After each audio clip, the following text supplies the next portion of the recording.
என்வழி cinema நண்பர்களுக்கு வணக்கம். Super star Rajinikanth அவர்கள் நடிப்பில் 1995 அக்டோபர் 23 உலகெங்கும் வெளியாகி மிகப்பெரிய வெற்றியை பெற்ற படம் முத்து. இந்த படம் வெளியாகி கரெக்டாக 30 ஆண்டுகள் நிறைவுற்றிருக்கு. இன்னைக்கு 31வது ஆண்டின் முதல் நாள் இது. இந்த படத்தை நீங்கள் நூற்றுக்கணக்கில் அப்படிங்கிறது கூட கம்மின்னு நினைக்கிறேன். அதுக்கு மேலே பல ரசிகர்கள் பார்த்துருப்பாங்க. சில ரசிகர்கள் இந்த படத்தை 300 முறைக்கு மேலே பார்த்தவங்களெல்லாம் எனக்கு தெரியும். அந்தளவு ரசிகர்கள் மனதில் மிகப்பெரிய ஒரு இடத்தை பிடித்த படம் இந்த முத்து. காரணம், இந்த படத்தினுடைய அந்த ஸ்கிரிப்டு, அதே போல் ஒரு மாஸ் ஹீரோவை, ஒரு முழுமையான என்டர்டெய்னரை எப்படியெல்லாம் பயன்படுத்த முடியும் அப்படிங்கிறதுக்கு ஒரு மிகச்சிறந்த உதாரணம் இந்த முத்து திரைப்படம் தான். இந்த படத்தினுடைய நாயகன் சூப்பர் ஸ்டார் ரஜினிகாந்த். இந்த படத்தின் கதையெல்லாம் தேவையில்லை, உங்களுக்கெல்லாம் அது அத்துப்படியாகி இருக்கும். அவரை முதல் காட்சியில் தொடங்கி அந்த கிளைமேக்ஸ் வரைக்கும் இயக்குனர் கே.எஸ். ரவிக்குமார் எப்படி கையாண்டிருப்பார் அப்படிங்கிறத ஒரு வாட்டி அப்படி ரிவைண்ட் பண்ணி பாருங்கள். இவர் தாண்டா ரஜினிக்கு ஏற்ற டைரக்டர் அப்படின்னு சொல்லிட்டு நீங்கள் உறுதியாக சொல்கிறீங்க. ரஜினியின் இயக்குனர்கள் அப்படின்னு ஒரு பட்டியலிட்டால் அதில் ஒரு 5 முக்கியமான இயக்குனர்களை நம்ம கொண்டு நிப்பாட்டலாம். அந்த 5 முக்கியமான இயக்குனர்களில் ஒருவர் கே.எஸ். ரவிக்குமார். இத்தனைக்கும் ரஜினியை வச்சு அவர் நிறைய படம்லாம் ஒன்றும் பண்ணிடல. முத்து, படையப்பா, லிங்கா, இவ்வளோத்தான் கே.எஸ். ரவிக்குமார் அவரை வச்சு பண்ண படங்கள். ஆனால் அந்த முத்துன்ற ஒரு படத்திலே அவர் ரஜினியை முழுமையாக பயன்படுத்தியிருப்பார். அதனுடைய இன்னொரு எக்ஸ்டென்ஷனாக நீங்கள் படையப்பாவை பார்க்கலாம். அப்படி ஒரு இயக்குனர் அவர். இந்த படத்தை பொறுத்த வரைக்கும் இதில் முதல் முறையாக ரஜினியோட நம்ம கே.எஸ். ரவிக்குமார் மட்டும் இல்லை, ஏ.ஆர். ரஹ்மான் இந்த படத்தில் இணையிறாரு. ரஜினியினுடைய குருநாதர் கே. பாலச்சந்தர் அவருடைய கவிதாலயா நிறுவனம் தயாரித்த படம். கவிதாலயா ரஜினியோட சொந்த நிறுவனம் மாதிரி தான். இன்னொன்று, ரஜினிக்காகவே கேபி தொடங்கின நிறுவனம் தான் இந்த கவிதாலயா.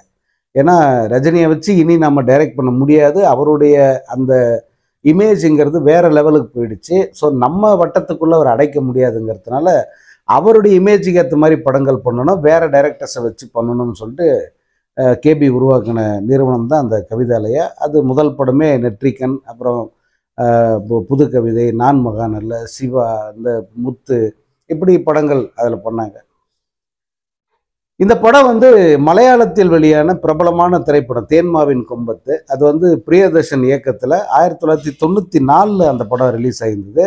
அது மிகப்பெரிய ஹிட்டு. அந்த படத்தை பார்த்துட்டு அந்த படத்தின் பாதிப்பில் ரஜினி சார் கே.எஸ். ரவிக்குமாரை கூப்பிட்டு இந்த படத்தை நீங்கள் பார்க்காம ஒரு ஸ்கிரிப்ட் ரெடி பண்ணுங்க அப்படின்னு சொல்லியிருக்காரு. இப்படி ஒரு படம் ரிலீஸ் ஆகிருக்கு. படத்தோட நாட்டு இதுதான், ஒன்லைன் இதுதான்.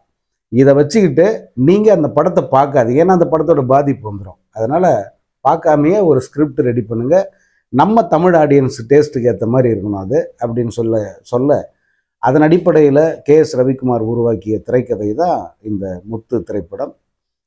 படத்தில் ரஜினியோட நடிப்பை பற்றி சொல்ல தேவையே இல்லை. அதில் 2 வேடங்கள் ரஜினிக்கு. 2 வேடங்கள்லுமே அசத்திருப்பார் மனிதர்.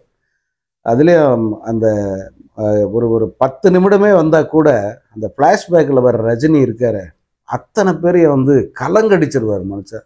அதுலேயும் பெரிய எஃபர்ட்டெல்லாம் இல்லாமல் ஒரு சிம்பிளான ஒரு லுக்கு. இந்த நம்பிக்கை துரோகம் பண்ணிட்டான் தன்னுடைய மாப்பிள்ளையாக இருக்கிற தளபதியாக இருக்கிற ஒருத்தரே தனக்கு நம்பிக்கை துரோகம் பண்ணிட்டார் அப்படின்னு தெரிஞ்ச உடனே அவர் எடுக்கிற அந்த முடிவுக்கு அப்புறமா படத்தில் அவருடைய தங்கையா அவங்க கதறுவாங்க. அதை பார்க்குற அத்தனை பேருமே கண் கலங்குவாங்க.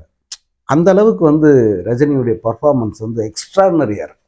அதுலேயும் அவர் அப்படி கையெடுத்து கும்பிட்டுட்டு அந்த மக்களை பார்த்து அவங்களுக்கு உதவி செய்கிற விதமாகட்டும், இந்த நிலத்திலே மோசடி பண்ணிட்டாங்க அப்படின்னு தெரிஞ்ச அடுத்த செகண்டு ஒரு சின்ன ஒரு கணம் கூட யோசிக்காமல் அடுத்த முடிவை எடுத்து சொல்கிற அந்த நடிப்பாகட்டும், எல்லாமே அது எக்ஸ்ட்ரானரின்னெலாம் கூட சொல்ல முடியாது. அவருக்கு நிகர் அவர் தான். அவருக்கு இணையாக இன்னொருத்தரை சொல்லவே முடியாது. அப்படி ஒரு நடிப்பை ரஜினி கொடுத்துருப்பாரு.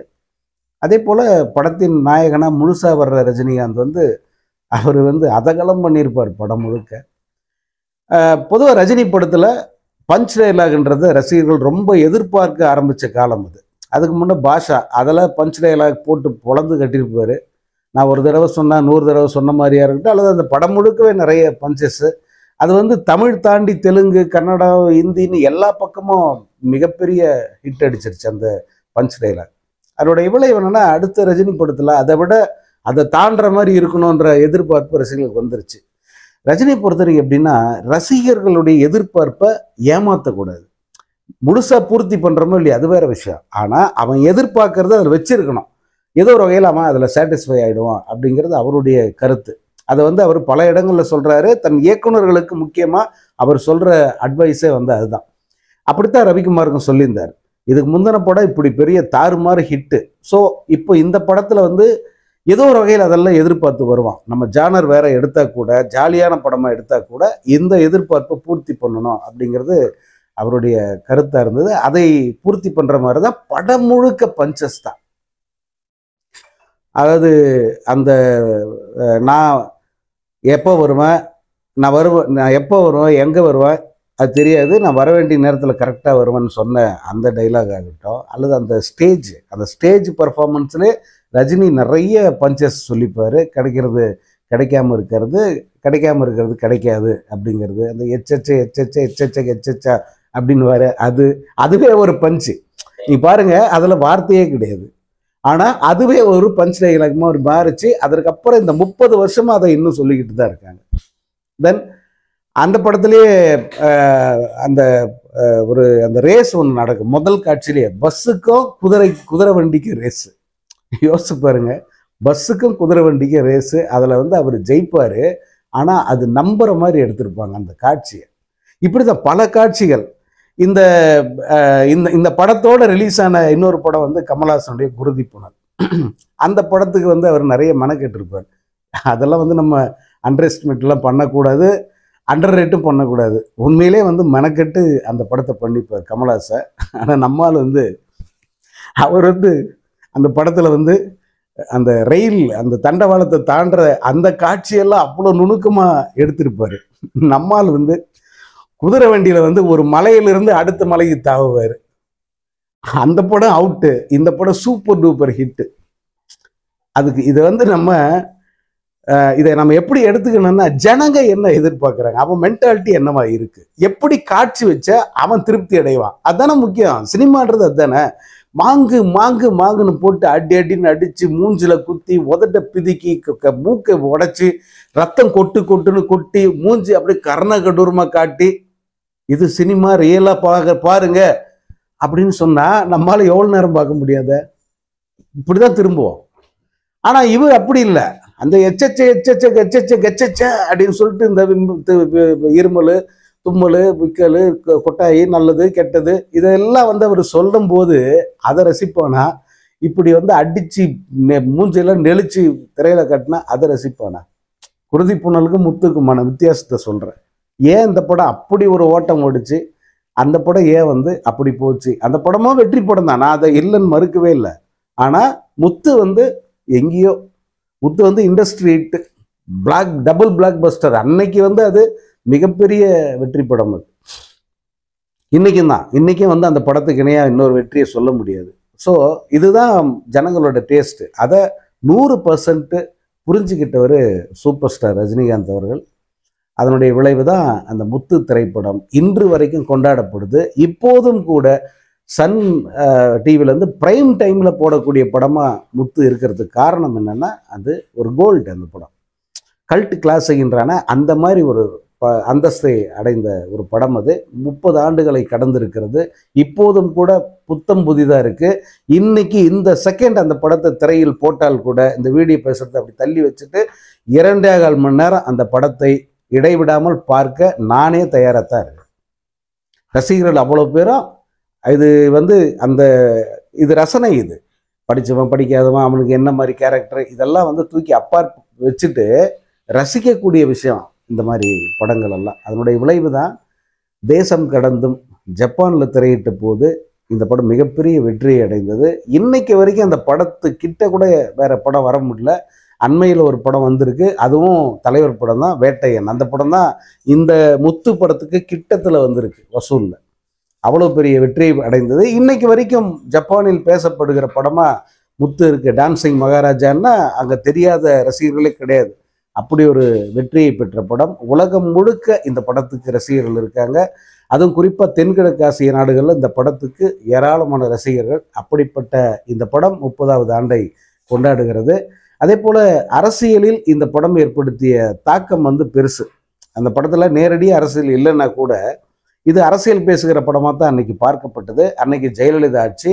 அந்த படத்தில் ஆரம்பத்தில் ஜெயலலிதா, அதாவது மீனாவுக்கு ரஜினிக்கும் வருகிற மோதல் காட்சிகள் எல்லாம் ரஜினிக்கும் ஜெயலலிதாவுக்குமான மோதலைத்தான் ரசிகர்கள் கொண்டாடினாங்க. அதனால் அது ஒரு கூடுதல் மைலேஜ் அந்த படத்துக்கு கிடைச்சதுன்னு சொல்லலாம். எல்லா வகையிலும் 100% ரொம்ப பர்ஃபெக்டான ஒரு என்டர்டெய்னர் அப்படின்னா அது முத்து திரைப்படம் தான். இப்போதும் கூட ஒரு ஜனரஞ்சகமான படம் எடுக்க விரும்புகிற விளைகிற இளைஞர்களுக்கு ஒரு டிக்ஷனரி, ஒரு பாடம் மாதிரி முத்து திரைப்படம் திகழ்கிறது. அதற்கு முக்கிய காரணம் super star Rajinikanth, KS Ravikumar. அதே போல முக்கியமாக பாடல்கள், இசை. அதை சொல்லாமல் விட்டால் அது நிறைவடையாது. இசை AR ரகுமான். உண்மையில முதல், அதாவது எப்படி ரஜினிக்கு இவருக்கு எப்படா செட் ஆகும் அப்படின்னு தான் பல பேர் யோசிச்சுட்டு இருந்தாங்க. ஆனால் அந்த முதல் பாட்டு அப்படியே ஒரு மின்சாரம் மாதிரி ஜனங்களை அப்படி நிமிர வச்சிருச்சு, துள்ள வச்சிருச்சு அந்த பாட்டு. அடுத்தடுத்த பாடல்களில் புது புது குரல்களை பயன்படுத்தியிருந்தார். இப்போ உதித் நாராயணன், எப்படா உதித் நாராயணன் வாசு ரஜினிக்கு எப்படி செட் ஆகும்னு பார்த்தா குழுவாளிலே பாட்டை எந்த கேள்வி கேட்காம நம்ம பார்த்தோம். அதே போய் அந்த தில்லானா தில்லானா பாட்டு, உண்மையிலே அந்த பாட்டோட பர்ஃபார்மன்ஸு, டான்ஸு, பாட்டு எல்லாமே எக்ஸ்ட்ரானியாக இருந்தது. அதே போல் அந்த விடுகதையாக அந்த வாழ்க்கைங்கிற பாட்டு அன்னைக்கு ரஜினியோடைய அரசியல் ஸ்டேட்டஸுக்கு ஏற்ற மாதிரி ரொம்ப பொருத்தமாக இருந்தது. எல்லா பாடல்களையும் வைரமுத்து எழுதியிருந்தார். ரொம்ப சிறப்பான வரிகள் ஒவ்வொன்றுமே. அந்த சூழலை கரெக்டாக மனசில் வாங்கிட்டு ரஜினிக்கு ரொம்ப பொருத்தமாக வரிகளை கொடுத்துருப்பார் வைரமுத்து அவர்கள். ஸோ எல்லா வகையிலுமே இது ரொம்ப முழுமையான ஒரு திரைப்படம்.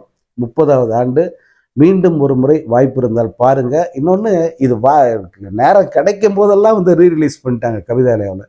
ரஜினி பர்த்டே அல்லது ரஜினியுடைய ஏதாவது ஒரு சிறப்பான நாள் அப்படின்னா முதல்ல இந்த ரீரிலீஸ் அப்படின்னு வரும்போது அவங்க முதல்ல கொண்டாடுற படமாகவே முத்து தான் அமைஞ்சிருக்கு. கடந்த ஆண்டும் இந்த படம் ரீரிலீஸ் ஆச்சு. மீண்டும் கூட ரீரிலீஸ் ஆகும். பட் எப்போதும் பார்த்து ரசிக்கிற படம் முத்து.